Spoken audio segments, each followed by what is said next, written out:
with Ms. Stubbs for 6 minutes. The floor is yours. Thank you, Chair. Thank you, Minister Freeland and Minister Wilkinson, for being here today. Of course, Conservatives always supported the nation-building Trans Mountain Expansion Pipeline, undeniably in federal jurisdiction. What we advocated, though, was for the federal government to assert federal jurisdiction and the rule of law in order to ensure the private sector proponent could get that pipeline built on their dime and on their schedule.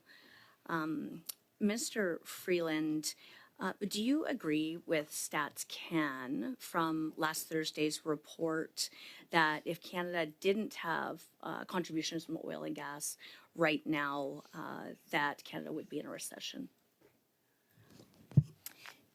The strength of the Canadian economy today, in the past, is very much built on our oil and gas sector. I absolutely recognize the value that it brings in terms of jobs, in terms of revenues, in terms of our trade balance. So the two things that report said that are keeping Canada's economy going is public sector spending and oil and gas production.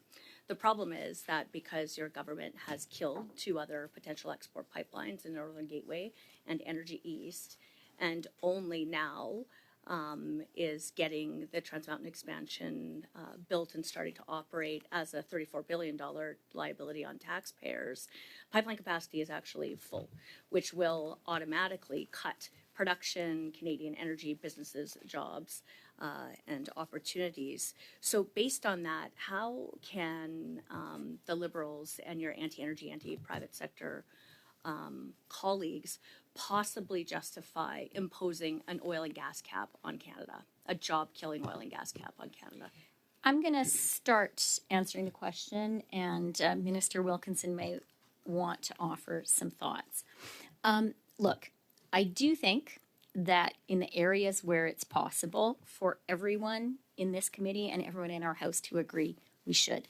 And I think that it is really meaningful and actually great that we have completed a nation-building project that both Rachel Notley and Danielle Smith support. That is a good thing for Canada. I also absolutely agree, as do all economists, that oil and gas is an important part of Canada's economy. Having said that, my question was it about the is emissions having said that, it is absolutely inappropriate for Conservatives to criticize our government when it comes to pipelines. We got a pipeline built to Tidewater. Conservatives did not. That is the reality. This is a nation-building project. I think there was in the Calgary Herald. There was a senior Alberta energy leader talked about this as a nation-building project, and it was our government that got it built. Because of your lack of getting pipelines done, does it self-impose a job-killing oil and gas cap on itself? The United States does it? The key question here is who got a pipeline built and who didn't. So and the answer is that our government built. It's a nation-building project that is contributing meaningfully to our national prosperity and to good wages for Canadian workers. I think that is a record I am proud to stand on. Okay. I'm happy to answer the question about the emissions cap. I mean, the emissions cap has not actually been announced to date, but it is both an important part of reducing carbon emissions in line with what science tells us we must. Can I ask you to hold 1 sec? We have a point of order. Go ahead, Mr. Falk, on a point of order. Member Stubbs specifically asked a question to Minister Freeland, and I think it would only be appropriate and proper for Minister Freeland to answer the question and not Minister Wilkinson. I would say that the emissions cap actually falls within my area of authority. And sorry, Minister, Mr. Falk, I'm going to ask you to hold a sec. To address your point of order, procedurally, a question was asked to Minister Freeland, but the emissions cap does fall under Minister Wilkinson's mandate and jurisdiction. So if you want a specific question on that, I think that is appropriate for Minister Wilkinson to answer. But, I will go back to Ms. Stubbs because it is her time to ask the questions. But I would allow, this is a good reminder for committee members, if you ask a question, allow the ministers to answer so they can give a fulsome answer to the question asked. So, Ms. Stubbs, I'm going to go back to you, and if you'd like to direct that question Thanks, Chair, and I certainly will when the question is actually answered. So, Minister Wilkinson, can you confirm whether or not Canada's biggest competitor and customer, the United States, whether the OPEC producers, Canada's biggest competitors in hostile regimes, whether Mexico, Canada's North American competitor, whether Norway, whether European countries, whether countries in South Africa or South America impose on themselves a job-killing oil and gas emissions cap? Can you confirm? Well, it is a cap that is actually intended to drive employment in oil and gas producing areas in this country. There will be thousands and thousands and thousands of jobs created because of the initiatives around carbon capture and sequestration, the implementation of methane reductions. It will strengthen the long-term competitiveness of the industry, which the world is moving towards lower carbon, irrespective of what the UCP says, which on the weekend has decided that climate change is not an issue anymore somehow.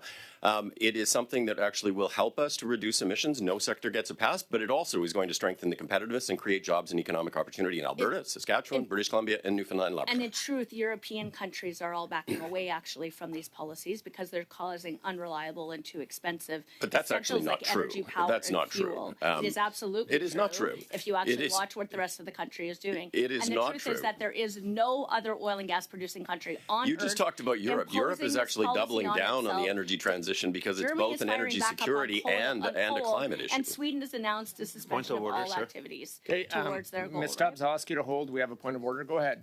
Just for the sake of translators, we have two people, Minister and the person who's asking the question, Ms. Stubbs, talking of each other. I'm just, aside from allowing the Minister to respond or the question to be finished, I'm worried about the translators. Yeah, thank you, Mr. Jawari. It's a very good point on a point of order that you've raised. Colleagues speaking over each other does not make the jobs of our interpreters any easier. It makes it much more difficult. So I'll address you, sir, in 1 second. So I would ask Ms. Stubbs, with your time, to ask the question, but also allow the minister to have time to answer the question, reasonably in a reasonable amount of time. And I hope that addresses your concern and the concerns of this committee member as well. Mr. Howland, on a point of order. Thank you, Chair. I agree with my colleague, Mr. Jawari, about showing respect for our interpreters, but I hope, Chair, that you would see in the last exchange, Ms. Stubbs actually had not gotten to her question, and it was the minister that interrupted her. And I would also ask the minister to please respect the interpreters and let Ms. Stubbs finish before he attempts to answer the question. Thank you, Mr. Howland, for providing that and agreeing with Mr. Jawari. I just will say that Minister Wilkinson was interrupted as well through providing his answer, so it goes several ways. I would ask all colleagues to ask and allow an answer from the minister. I think we can set the ground rules that we can give them enough time to make sure they can give a fulsome answer to the very important questions they're asking. You got about 20 seconds left, so I'm going to turn it back over to you. You can get a quick question in if you like, and we can move forward. Thank you. The reality is none of those countries are imposing a job-killing oil and gas emissions cap on themselves because they know it will hurt their people and their economies. And your collective failures after 9 years on pipelines have maxed out pipeline capacity. Those combined will cut production, oil and gas production, jobs, businesses, and money from Canada, no matter what you say. And that is actually the truth about what is occurring here. And you do owe it to Canadians, especially the small and medium-sized producers, operators, Indigenous communities, and contractors, who all together, incling with chambers of commerce and other private sector proponents, are saying your emissions cap will damage Canada catastrophically. And Minister, we are at time, but I can give you, if you have a 5-second answer there, you can provide to that 10 seconds. Go ahead. I didn't ask a question. I made a statement. Go ahead, if you'd like to provide a short answer. The fact is, our government built a pipeline to Tidewater. The Conservatives failed to do so. And as a point of fact, the capacity is not yet fully utilized. That's the fact. Thank you, Minister.